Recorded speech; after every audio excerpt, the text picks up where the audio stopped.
Ladies and gentlemen, host of Bussin With The Boys, founder of Bussin With The Boys, also has a dad podcast because he is a incredibly proud father. Obviously, he got ripped off of year 10, I believe, by the NFL. Supposed to be a 10-year NFL vet. Nobody would have expected that whenever he was coming out of Nebraska. Ladies and gentlemen, absolute dog, Will Compton. Yeah. How you doing, dude? Pat, thank you for the introduction. Boys, it's great to be here. It's game day. We made it. Yes, we did. We did. That is the overwhelming sense that we have over here as well. This morning, brushing teeth just felt a little different. Like, we got actual ball here. Now, I couldn't even imagine West Virginia playing tonight would have that would be a perfect way to kind of launch this. I assume you're very excited. Year 3 for Rule. There's a chance here for Nebraska to go on a run. The boys, from what I'm hearing, look good over there. Look good. Pat, this will be... I'm telling you now, boys, I'm telling you, we got a favorable schedule. No matter how you think of the Huskers, this is year 3 of the Rule era, year 2 for Dylan Raiola, Dana Holgerson on the sideline full-time.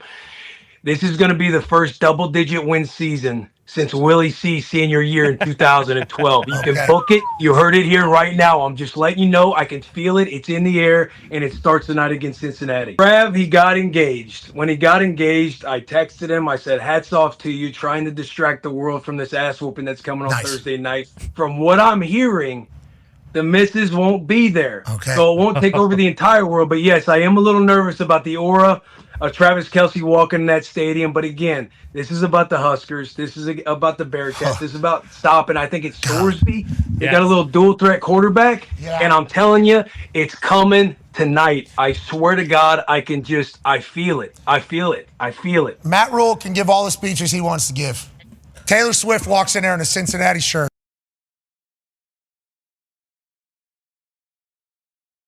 Cook. Now, I like Raiola. I like E-Money. A little press tour, going out there and kind of peacocking and letting the young man of Micha Parsons know they got him for 3 more years.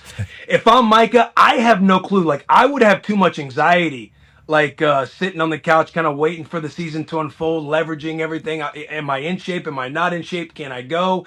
If I wait too long and then go out there the day of, I'm going to have to prove myself right and everybody else right that what I'm doing is the right thing.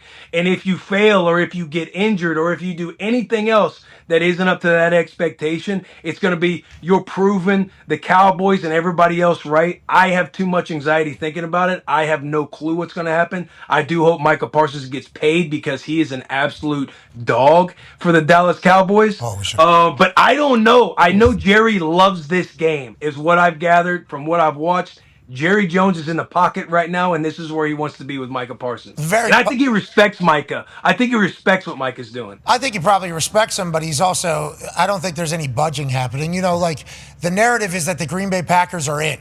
And they will go. And the $45 million thing, Ty said that very confidently yesterday on the show. And then Schneidman came on from The Athletic for the Green Bay Packers. He's like, there's an offer on the table that is very favorable, basically, or there has been, but Jerry isn't listening. The way Ty Schmidt is turning that is Jerry isn't ready to listen yet. There's going to come a time that Jerry's going to listen. I think they're just going to continue to dance. Micah ends up playing. Is that what you think the final outcome is? I think he ends up playing. We appreciate you joining us. Saving money. We know you've been working your ass off down there. How has it been? Now we have full off season, regular season right around the corner. You're all the way back into ball. Is this as awesome as you thought it was going to be? And when you were doing media, were these the days you were yearning for? How do you feel going into the season? Well, I mean, I'm a little disappointed I missed the Kelsey Taylor Swift announcement being in the media. I'll admit that to you. I mean that was a big day, but other than that, I couldn't be happier. I mean, this is what I wanted to do since I was 11 years old, and I'm delighted to do it with the greatest coach of all time and at one of the greatest universities, public universities. So I'm really living out a dream late in my life. I'm happy.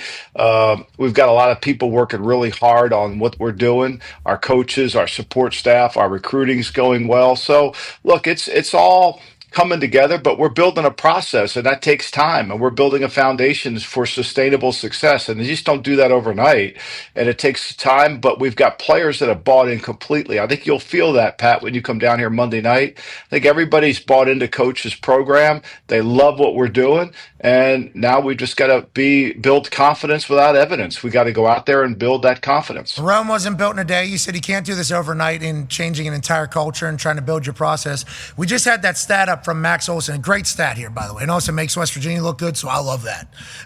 Anytime that happens, I'm going to get excited. But you guys are on that list, top 10. Obviously, it's a lot of new coaches, new situations. We got to turn it over. 39 transfers who have 308 starts. Was that something you guys were looking for whenever you were trying to get out of the portal? We wanted guys who played football, a certain style of football. How do you kind of get to this point of being in top 10 in this particular stat? Well, I mean, look, the high school recruiting is the draft, right? Anybody who tells you the draft is going to impact your team greatly really doesn't understand the draft. The draft is always about, in the NFL, next year's team, right? Like, we all should be talking about the Packers draft from 2024, not their 25 draft, or the Raiders draft from 24, not 25. Some guys will make an impact, there's no question, but the real mark of a draft is what happens in the second year for the player. As Coach Walsh used to say repeatedly to everybody, the first year we teach the players the system, the second year we develop the skills within the system. And so the high school recruiting is for next year's team. Will we get some production out of some kids we recruited? Yes. But the free agency is essentially the transfer portal. And that's where you have to plug and play. You've got to sign guys. We've signed Gio Lopez from South Alabama when he entered the portal, and now he's going to be our starting quarterback on Monday night. He started 2 years at South Alabama. Now he's going to start for us here at North Carolina. So those are the things that you have to solve your problems with. And having not had a recruiting base here at North Carolina, when Bill and I arrived on the 14th of December, high school recruiting was essentially done. So we're going to have to, thankfully, we had a spring portal to add a lot of players to our roster. I do want to talk about that. I want to talk about how many times have you called Michael Jordan for NIL money? Is that something that you're allowed to do, since I assume he's probably one of your biggest donors? And then also, like, with the NIL and the situation and the revenue sharing coming down the line, it hasn't fully passed yet or whatever, but have you started preparing for a situation where, it's going to be, hey, you get so much money for your team, and then on the other side, they could get the NIL? Well, the NIL, they've kind of the rules about NIL go, and you have to process that. As for Michael Jordan, look, Michael Jordan's presence is more important than opening up his billfold. Michael Jordan involved with our program is what it matters. I mean, I have 3 jerseys in my office, right? I mean, I'm in the football office. I hung 3 jerseys on the wall here. Julius Peppers, the great Lawrence Taylor, and Michael Jordan. I mean, that's who we are. And I think, to me, him wanting to be involved, him wanting to give us the Jordan brand, which I wear every single day, that's really important, because no matter how long he's been away from the game, the kids know Michael Jordan. They know the logo, and he has a tremendous impact on them. And so financially, to me, that's more important than that. Sometimes you have to you understand the value of what a donor brings to the table, and sometimes it's just not always cash. Hundreds of millions of dollars. But if you were in that situation and you were doing all that negotiating and you had to make a decision, what would you do, and how do you think this ultimately plays out? Look, it's hard to find Micah Parsons, okay? Guys that change the game. Well, he's a Tuesday player, right? And I wrote about this in my book, Football Done Right. Tuesday players are the players that you have to worry about on Tuesday in a game plan meeting, right? And those players on Tuesday go into the Hall of Fame. I mean, that's what they are. You're sitting there, you're driving to the stadium Sunday morning, and all you're thinking about is, how am I going to block Parsons? How am I going to handle him in protection? What am I going to do? He's the game plan set up for him.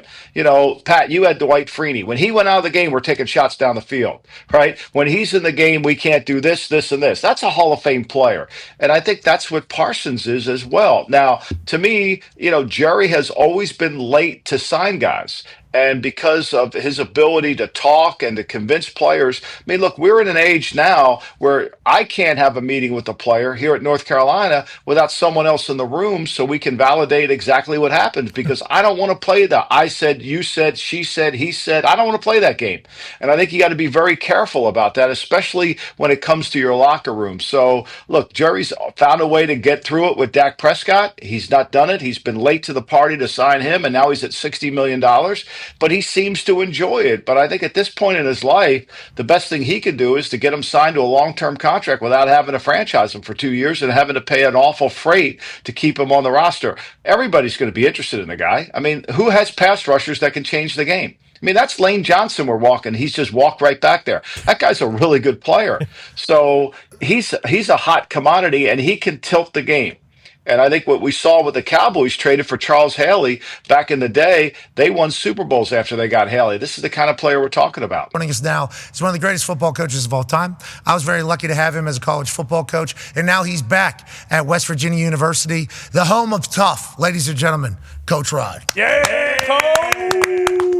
Hey, Pat, where did you get that funky picture at? I swore to Raquel I said I don't remember taking that picture and putting a headband on, but it somehow got circulated. I look like an idiot, but no, this is a good thing, not a bad thing. You are a hard-edged samurai, Coach. You are. Hey, how are you doing, boss? How's life over there? It's good. Camp was good. I still have my voice. The first week was really tough, but I'm proud of our guys. It's different. Pat, it's a different type of challenge. No matter what coach or what system you bring in, and we're going to be demanding. And I'm proud of the way they hung in there. They're, now I got to see what we have. We got to play a game and find out what we really have. But from an attitude standpoint, a culture standpoint, I don't think we're 100% there. But we're a lot further along than we were a month ago and 6 months ago. Okay, so let's talk about it a lot further along. Whenever you get the job, you understand that nowadays an entire building is not just the team and assistant coaches. There's everybody in the building now. We got nutritionists, dietitians, trainers, massage, everything. That's a nice facility over there from whenever we were there the last time. That is a very beautiful, upgraded facility. But the entire building has to kind of buy into your culture. How has that been? Because obviously I think the way Neil Brown coached, no offense to Neil Brown, I appreciate what he did for West Virginia University, spent a lot of time in Morgantown, but the way he coached, vastly different than the way you coach and the way you run a program. How has that been? How has it settled in? Was there like a little bit of a culture shock, or do you think everybody's kind of figured it out pretty good? I think it was going to be a little bit of shock no matter who came in and did their own system. But what's funny, pals, we took the team picture here, a couple weeks ago, and there was as many people in white polo shirts on the staff as there was in uniform. I mean, I couldn't believe all that. I was embarrassed because I didn't know everybody's name. I'm like, there's 100 some. We're feeding 250 people every day in our building, so that's why our food cost is so high. But we could probably pay some players. We take some of these polos out of here. And football staffers and football players don't eat like normal people. You know what I'm saying? Like this normal people out here. No, there's a loaf of bread for one guy might last a day. A gallon of milk ain't going for 2 days. It's crazy.